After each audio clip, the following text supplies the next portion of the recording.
Navsari town police મથકના PI Sarvaiya તેમજ તેમની ટીમ દ્વારા નવસારીના હોમ રેસિડેન્સી સામે ગાંજો વેચતા એકને ઝડપી પાડી ગાંજો પહોંચાડનાર એક મહિલા આરોપીને વોન્ટેડ જાહેર કરવામાં આવી હતી. આજના યુવાનો અને યુવતીઓમાં ડ્રગ્સનો નશો કરવાનું પ્રમાણ દિવસે ને દિવસે વધી રહ્યું છે, ત્યારે પોલીસ પણ આ મુદ્દે વારંવાર કાર્યવાહી કરતી હોય છે, પરંતુ ડ્રગ્સ વેચવાવાળાઓ અને નશો કરનારા લોકો આ બાબતે બિલકુલ નિશ્ચિત હોવાને કારણે આ પ્રકારના નશાકારક પદાર્થો વેચતા લોકોને ખુલ્લું મેદાન મળ્યું છે. ત્યારે નવસારી ટાઉન પોલીસ મથકના પીઆઈ એ.એસ. સરવૈયાને મળેલી બાતમીના આધારે તેમણે તેમની ટીમ સાથે નવસારી પારસી હોસ્પિટલની સામેની ગલીમાં આવેલી હોમ રેસિડેન્સી સામે ખોજા કબ્રસ્તાનની પાછળના ભાગે દશેરા ટેકરી તલાવડી વિસ્તારમાં રેડ પાડતા ત્યાંથી ગાંજો લાવી અને તેનું વેચાણ કરતા 29 વર્ષીય સુફિયાન હનીફ શેખને તેની પાસે રાખેલા ₹34,978ની કિંમતના 53.40 ગ્રામ વનસ્પતિજન્ય અને હાઇબ્રિડ ગાંજા સાથે તેમજ 10,000ની કિંમતનો મોબાઈલ અને અન્ય મુદ્દામાલ તેમજ રોકડ મળી કુલ ₹45,818ના પ્રતિબંધિત અને ગેરકાયદેસર મુદ્દામાલ સાથે ઝડપી પાડ્યો હતો.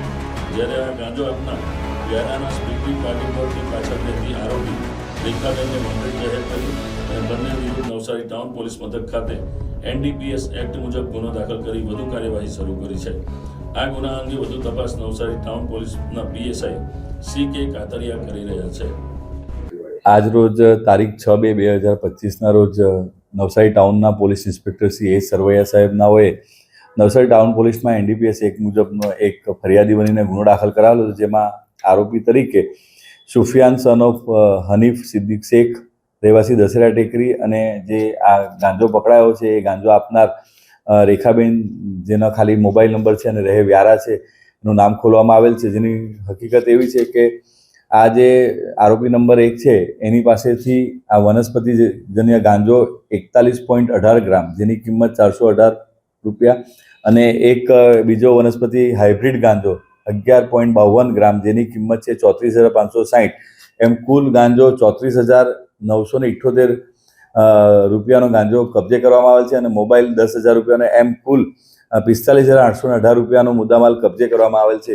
જે ખરેખર ફરિયાદ હકીકત એવી છે કે આરોપી નંબર 1 જે છે આ પકડાયા સુફિયાન સન ઓફ હનીફ સિદ્દીક શેખ, એને કોઈ પણ આ મુદ્દામાલ છે એ ગેરકાયદેસર રાખી પકડાઈ ગયેલ હોય તેના વિરુદ્ધમાં કાર્યવાહી કરવામાં આવેલ છે. અને જે આ ગેરકાયદેસરનો ગાંજો છે એ જે વોન્ટેડ આરોપી રેખાબેન રહે વ્યારા નાઓએ પહોંચાડ છે તેને વોન્ટેડ જાહેર કરીને આગળની તપાસ PSI શ્રી કાતરિયાના હાલ કરી રહેલ છે. જે એ સાચી વાત છે. હમણાંના જે સમય ચાલી રહ્યો છે એમાં આ લોકો જે આ ગાંજો વેચનાર છે અને સપ્લાયર છે એ નવયુવાનોને અને કોલેજના છોકરાઓને ટાર્ગેટ કરી રહ્યા છે અને એમનામાં આ વ્યસન ઘુસાડી રહ્યા છે. એ હકીકતના આધારે જ પોલીસ ઇન્સ્પેક્ટરશ્રીએ એનાઓએ બાતમી મળેલ એના આધારે આ કાર્યવાહી કરવામાં આવેલ છે. આગળ પણ એ પ્રોહિબિશનના અને એવા કોઈ ગુનામાં સપડાયેલો છે અને એની આગળની બીજી આ કેવી રીતે ગાંજો લાવે છે અને ક્યાંથી મેળવે છે અને આ કેટલી વાર લાવ્યો છે એ બાબતની પણ તપાસ હાલ ચાલી રહી છે. Bureau report NDC news Navsari.